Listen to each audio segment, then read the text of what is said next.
여름의 기운이 아직 가시지 않은 늦가을 햇살은 따뜻했지만 도시의 공기는 차가운 바람에 실려 무겁게 흘렀다. 자전거 가게 앞에는 다양한 색상의 자전거들이 가지런히 세워져 있었다. 그날 아침 가게 사장은 평소처럼 가게 문을 열고 진열된 자전거들을 점검하던 중 맨 오른쪽 끝에 놓여있던 고가의 자전거 한 대가 사라졌다는 사실을 깨달았다. 놀라고 당황한 그는 곧장 주변을 살폈고 때마침 길을 지나고 있던 한 남성을 발견했다. 그의 눈에는 낯익은 얼굴이 들어왔다. 바로 얼마 전 자신의 딸과 결혼한 그 사위였다. 사장은 급히 가게 밖으로 뛰어나와 그 남성의 팔을 붙잡고 자전거를 훔쳐간 범인이라고 단정지었다. 사위는 순식간에 벌어진 상황에 당혹스러웠고 억울함을 토로했지만 사장의 의심은 확고했다. 그는 경찰에 신고했고 순찰차는 곧장 현장에 도착했다. 사위는 아무런 증거도 없이 현장에서 체포되어 경찰서로 이송되었다. 조사는 형식적이었다. 가게 사장의 일방적인 진술과 현장 근처에 있었던 우연한 정황만으로 사위는 혐의를 벗을 기회를 얻지 못한 채 유치장에 구금되었다. 이 사실을 전해 들은 장모는 충격에 휩싸였다. 그녀는 사위가 그런 일을 저지를 사람이 아니라는 확신이 있었기에 더욱 분노했고 곧바로 변호사를 수소문하여 선임하였다. 그녀가 찾은 변호사는 지역 내에서 신뢰받는 인물로 형사사건에 능한 베테랑이었다. 장모는 변호사에게 사건의 경위를 조목조목 설명하며 사위의 억울함을 풀어달라고 간절히 부탁했다. 변호사는 곧장 현장 조사를 시작했다. 현장을 찾은 변호사와 장모는 자전거 가게 주변의 CCTV 설치 상황을 면밀히 확인하였다. 자전거 가게 정면에는 가게 소유의 CCTV가 있었으나 기묘하게도 해당 시간대의 영상이 손상되어 있었다. 그러나 인근 상점, 특히 맞은편 편의점과 옆 골목의 세탁소에 설치된 CCTV는 비교적 선명한 화면을 제공하고 있었다. 그들은 며칠간의 영상을 모두 분석하였다. 반복된 시청 끝에 사건 당일 이른 아침 자전거 가게의 한 직원이 가게 열쇠로 셔터를 살짝 열고 문제의 자전거를 끌고 나가는 장면이 포착되었다. 해당 직원은 평소에도 사장의 외근 시 가게를 임시로 맡았던 인물이었다. 그는 자전거를 끌고 나간 후 몇 블록 떨어진 중고 거래소에 그것을 파는 장면까지 확인되었다. 변호사는 이 모든 자료를 확보하고 자전거 거래소에서도 당시의 거래 내역과 직원의 신분증 사본을 제출받았다. 사건의 실체는 명백해졌다. 사위는 그저 우연히 근처를 지나던 사람일 뿐이었고 진짜 범인은 내부 직원이었다. 변호사는 모든 자료를 정리하여 경찰서에 정식으로 이의 제기를 했고 검찰에도 항고장을 제출하였다. 며칠 뒤 사위는 마침내 혐의가 없는 것으로 판명되어 풀려났다. 경찰서 밖으로 나선 그는 구겨진 셔츠를 고쳐 입으며 장모와 변호사가 기다리는 쪽으로 천천히 걸어갔다. 억울함과 분노 그리고 감사의 감정이 한꺼번에 밀려왔으나 그는 조용히 고개를 숙였다. 장모는 깊은 안도감과 함께 눈가에 맺힌 눈물을 닦았고 변호사는 조용히 서류 가방을 들고 있었다. 사위는 말없이 두 사람 앞에 무릎을 꿇고 인사를 올렸다. 장모는 그를 일으켜 세우며 단단한 어조로 말했다. 다시는 이런 억울한 일이 반복되지 않도록 하겠노라고. 그리고 믿음을 놓지 않은 자신의 선택이 옳았다는 것을 조용히 되새겼다. 자전거 가게 사장은 이후 별다른 사과 없이 직원의 일탈이었다는 식의 해명을 내놓았지만 이미 지역 사회는 그 사건의 전말을 모두 알고 있었다.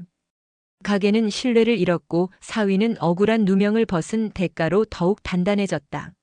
장모와의 관계는 그날 이후 한층 돈독해졌으며 그는 자신을 끝까지 믿어준 장모의 은혜를 평생 잊지 않기로 다짐하였다. 장모는 사건이 일단락된 뒤에도 마음을 놓지 못했다. 자신이 직접 나서지 않았다면 사위는 억울한 옥살이를 더 오래 견뎌야 했을지도 모른다는 생각에 밤마다 깊은 한숨을 내쉬었다. 가족이란 이름 아래 맺어진 인연은 때로 피보다 진하다는 사실을 그녀는 그 일을 통해 다시금 깨달았다. 더군다나 그 사위는 평소 과묵하고 성실한 성품으로 주변 사람들의 신뢰를 얻어왔고 장모 역시 그를 딸의 반려자로 받아들인 뒤로 꾸준히 인정해왔다. 그런 그가 하루아침에 범죄자로 몰린 사실은 단순한 법적 문제를 넘어 인간에 대한 신뢰와 존엄의 문제로 다가왔다. 한편 사위는 풀려난 후에도 이전과 같은 일상을 곧장 회복하지는 못했다. 그는 짧은 구금 기간 동안 겪었던 감정적 충격을 조용히 감내하고 있었고, 외부의 시선이 부담스럽게 느껴질 때면 일부러 사람 없는 골목길을 골라 걸었다. 억울함은 풀렸지만 낙인은 쉽게 지워지지 않았다. 그는 자전거 가게 앞을 일부러 돌아가고 그날의 기억이 떠오르는 장소들을 피했다. 그러나 그는 장모의 지극한 노력과 변호사의 집요한 수사 끝에 자신이 자유의 몸이 되었다는 사실을 결코 잊지 않았다. 장모는 이후 동네 법률 상담소를 찾기 시작했다. 억울한 일을 당한 이들이 적절한 절차를 몰라 고통받는 모습을 가까이에서 목격했기 때문이다. 그녀는 정기적으로 법률 강의를 듣고 시민 상담 자원봉사자 과정에 등록했다. 자신의 경험이 타인에게 작은 힘이라도 될 수 있다면 그것만으로도 의미가 있다는 생각에서였다. 딸과 사위는 그런 장모의 모습을 조용히 응원했다. 자전거 가게는 사건 이후로 급격히 손님이 줄어들었다. 지역 커뮤니티에는 이미 진실이 퍼졌고 직원의 범행을 은폐하려 했다는 소문은 쉽게 사그라들지 않았다. 결국 사장은 가게를 정리할 수밖에 없었고 다른 지역으로 이주했다는 이야기가 들려왔다. 사위는 그 일을 언급하지 않았고 장모도 더 이상 그 이야기를 꺼내지 않았다. 그것은 서로의 배려이자 이겨낸 고통을 되새기지 않기 위한 조용한 약속이었다. 시간은 흘러 계절이 몇 번이고 바뀌었다. 어느 날 장모는 작은 편지 한 통을 받았다. 사위가 손수 쓴 편지였다. 감사의 인사를 수없이 썼다가 지운 흔적이 고스란히 남아있는 그 편지에는 단순한 감사 이상으로 진심이 담겨 있었다. 장모는 편지를 천천히 접어 책장 깊숙한 곳에 넣었다. 언제든 꺼내볼 수 있도록, 그러나 자주 꺼내지 않도록. 그 사건은 가족 모두에게 큰 시련이었지만 동시에 결속을 확인하는 계기가 되었다. 억울함 속에서도 끝까지 신뢰를 놓지 않은 한 사람의 믿음, 그리고 그 믿음의 화답한 진실의 무게는 시간이 지나도 결코 가볍지 않았다.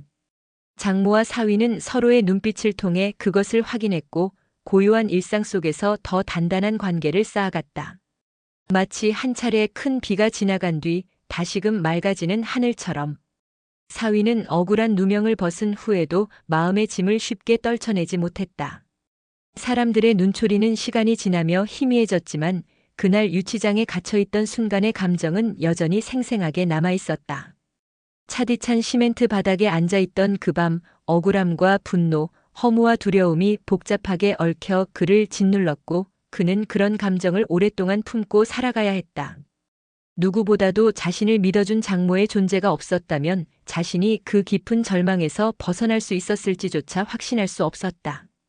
그는 사건 이후 일상의 여러 모습을 새롭게 바라보게 되었다.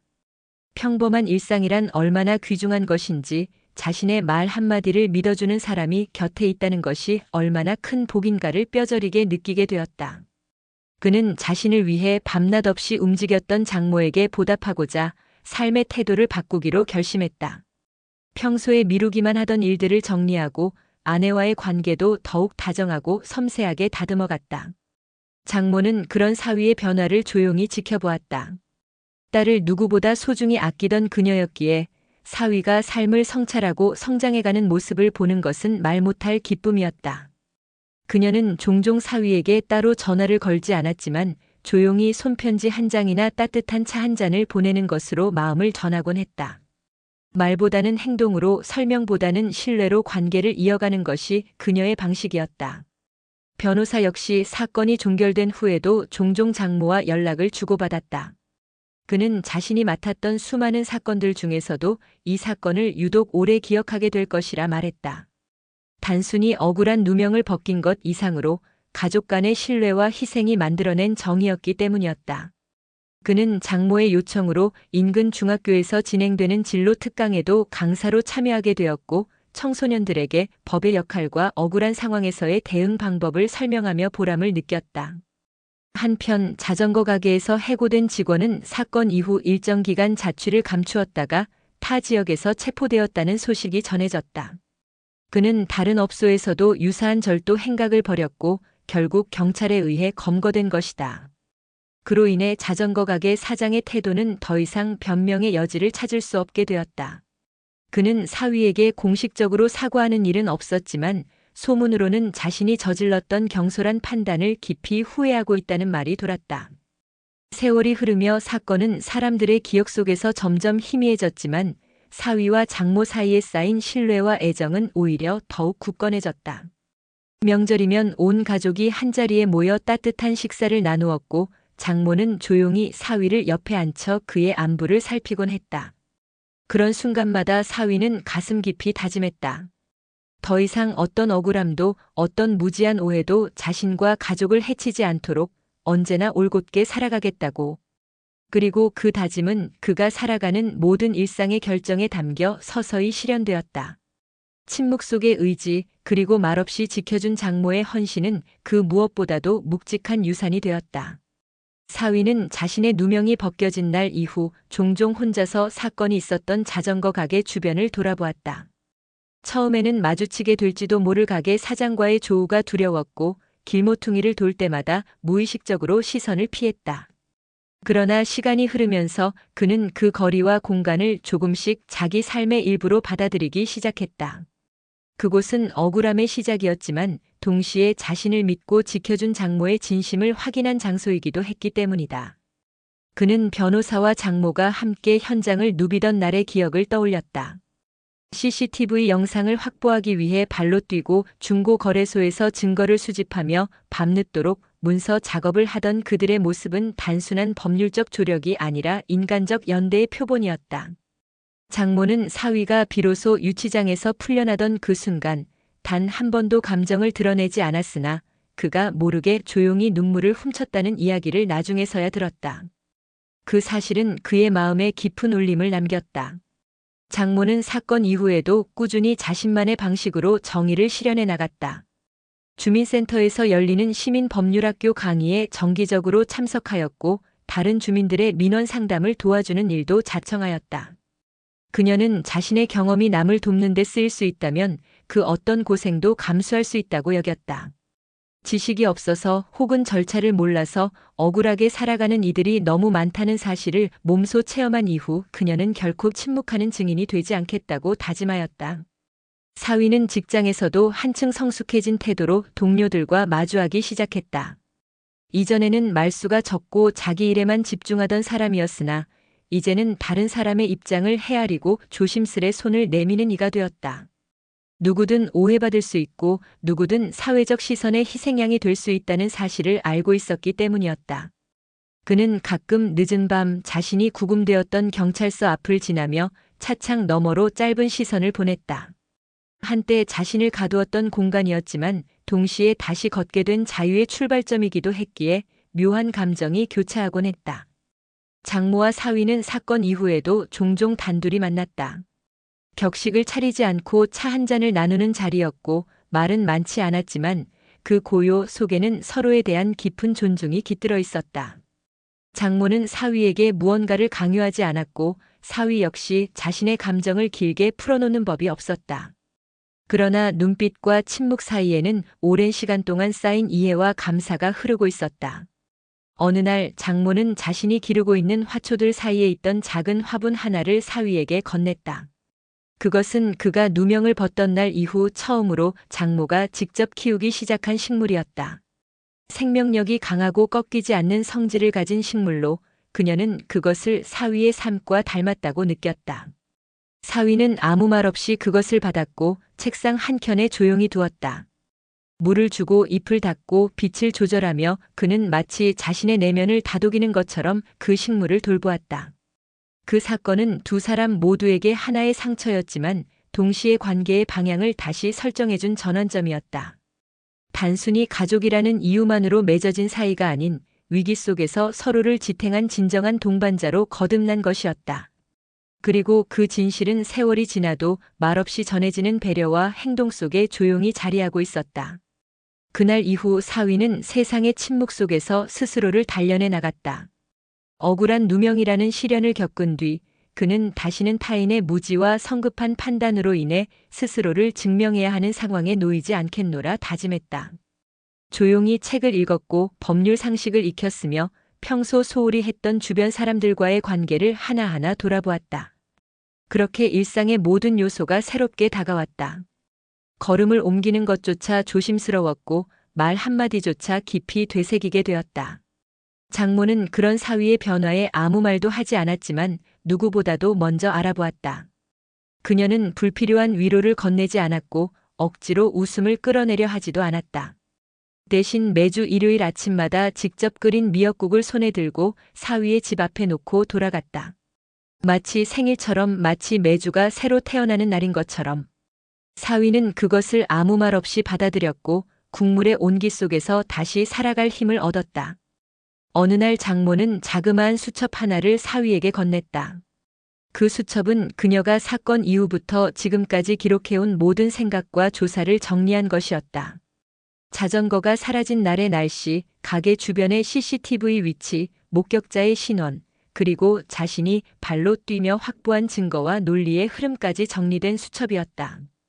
그 수첩 속에는 감정은 없었지만 냉정한 기록 너머로 드러나는 한 사람의 집념과 애정이 분명하게 배어 있었다. 사위는 그 수첩을 손에 쥔 채 한동안 아무것도 하지 못하고 있었다. 세상의 무심함이 누군가의 정성 앞에서 무너지는 감정을 그는 그때 처음으로 또렷하게 느꼈다. 그 이후 사위는 자신의 삶을 완전히 재정비했다. 이전까지는 안정된 직장에 머무르며 평범한 삶을 꿈꾸었으나 이제는 남을 돕는 일에 삶의 방향을 두기로 하였다. 그는 자원봉사 단체에 가입해 억울한 일을 겪은 사람들의 이야기를 들었고 법률 지원을 받지 못해 방황하는 이들을 위해 정보를 전달하는 작은 온라인 게시판을 운영하기 시작했다. 그는 법조인이 아니었지만 억울함의 깊이가 얼마나 날카롭고 구제받지 못한 정의가 얼마나 무거운지를 누구보다 잘 알고 있었다. 장모는 사위의 새로운 삶을 말없이 응원했다. 그녀 역시 동네 복지센터에서 법률정보 봉사를 이어갔고 매달 마지막 주에는 지역 청소년들을 대상으로 한 소규모 강좌를 열었다. 억울하지 않기 위해 알아야 할 것들이라는 이름의 강좌였다. 그 강좌는 화려하지 않았고 사람들로 북적이지도 않았지만 매 강의가 끝날 때마다 그녀는 조용히 뿌듯한 미소를 지었다. 사위와 장모는 가끔 일요일 저녁 오래된 찻집에서 마주 앉았다. 말은 거의 없었고 서로의 얼굴을 마주보는 대신 창밖의 사람들을 바라보곤 했다. 그러나 그 침묵은 결코 어색하지 않았다. 그것은 모든 것을 다 나눈 자들만이 가질 수 있는 깊은 고요였다. 서로를 위해 싸운 기억, 그리고 아무도 몰랐던 외로운 순간들이 두 사람 사이의 침묵을 단단히 채우고 있었기 때문이다. 누명을 벗는 데 걸린 시간보다 그 상처가 아물기까지는 더 긴 시간이 필요했다. 그러나 장모와 사위는 그 시간을 함께 견디며 서로를 더욱 깊이 이해하게 되었다. 정의는 때때로 사람의 힘으로 지켜지는 것이며 믿음이야말로 어떤 논리보다도 강력한 방패가 된다는 사실을 그들은 몸소 증명해냈다. 그리고 그들은 누구보다 조용하고 단단한 방식으로 정의와 신뢰의 이야기를 각자의 삶 속에서 계속 써내려가고 있었다. 그해 겨울 사위는 사건 당시 자신을 가두었던 경찰서 유치장을 다시 찾았다. 그는 그곳이 마냥 두렵거나 고통스러운 기억만으로 남지 않았다는 사실을 스스로 확인하고 싶었다. 그때 자신을 잠시 머물게 했던 쇠창살과 차가운 콘크리트 바닥, 그리고 희미한 형광등 불빛 아래에서 느꼈던 감정은 아직도 생생했지만 그는 더 이상 그 기억에 짓눌리지 않았다. 오히려 그곳은 자신이 다시 태어난 장소였고 억울함을 견디고 진실을 증명해낸 출발점이기도 했다. 그는 유치장 인근의 작은 공원 벤치에 앉아 조용히 눈을 감고 숨을 골랐다. 과거의 자신과 지금의 자신 사이에 놓인 시간들을 되짚었다. 억울한 고통 속에서도 끝까지 자신을 믿어주고 직접 나서서 진실을 밝혀준 장모의 존재가 없었다면 자신은 지금 이 자리에 없었을 것이다. 그때의 자신은 무력했고 외로웠으며 어떤 말도 믿어주지 않는 세상 앞에서 무너질 위기에 처해 있었다. 그런 사위를 다시 일으켜 세운 것은 혈연이 아닌 신뢰였고 책임감으로 움직인 한 사람의 선택이었다. 장모는 어떤 대가도 바라지 않았으며 사건이 해결된 후에도 단 한 차례도 자신이 한 일에 대해 언급하지 않았다. 오히려 모든 공을 변호사에게 돌렸고 본인은 그저 사위의 억울함을 믿은 것뿐이라고 말없이 행동으로 보여주었다. 사위는 그날 이후 한층 조심스럽고 성숙한 사람으로 살아가기 위해 노력했다. 그는 일상의 모든 순간을 다시 배우기 시작했다. 사소한 약속 하나에도 성실함을 다했고 직장에서 후배들의 실수를 감싸 안는 여유를 갖게 되었다. 그리고 무엇보다도 자신처럼 억울한 누명을 썼던 이들의 사연에 깊이 귀를 기울였다. 그는 지역 주민센터의 요청에 억울한 일로 법적 절차를 겪은 경험자들의 이야기를 기록으로 남기는 작은 프로젝트를 시작했다. 처음에는 호응이 적었지만 점차 몇몇 이들이 조심스럽게 자신의 이야기를 털어놓기 시작했고 그는 밤을 새워 인터뷰와 정리를 반복하였다. 그 기록은 단순한 개인의 경험담이 아닌 사회가 외면했던 진실의 단면들이었다. 장모는 그런 사위의 변화를 멀리서 조용히 응시했다. 어느 날 그녀는 낡은 앨범을 꺼내 사위와 함께 가족 사진을 정리했다. 그 안에는 평범한 풍경 속에 담긴 시간들이 고요히 놓여 있었고 그 중에는 사건 이후 처음으로 함께한 가족 여행에서 찍은 사진도 있었다. 사위는 사진 속 자신의 웃는 얼굴을 보고 낯설다 느꼈고 동시에 마음 한편이 따뜻해지는 것을 느꼈다. 그것은 진심으로 웃을 수 없었던 시기를 지나 마침내 되찾은 평온의 증거였다. 그리고 언젠가 장모는 자신이 겪은 모든 일을 정리한 작은 회고록을 완성했다. 그것은 출판을 위한 책이 아니었고 자식들에게 남기기 위한 유산도 아니었다. 그저 스스로가 경험한 진실과 그 속에서 느낀 삶의 단단함을 잊지 않기 위한 기록이었다. 그녀는 그 회고록의 마지막 장에 짧게 글을 남겼다. 믿음이 없었다면 그 어떤 정의도 실현되지 않았을 것이다. 그 글귀는 사위의 마음에 깊이 새겨졌다. 그는 살아가는 동안 단 한 사람에게라도 믿음으로 다가가겠노라 결심했다. 고통의 시간을 지나 다시 선자리 위에서 그는 더 이상 피해자도 아니었고 억울한 자도 아니었다. 그는 누군가에게는 빛이 될 수 있는 사람, 정의가 실현될 수 있다는 사실을 증명한 산증인이 되어 있었다. 그리고 그 진실은 그의 침묵 속에서 행동 속에서 천천히 퍼져나가고 있었다.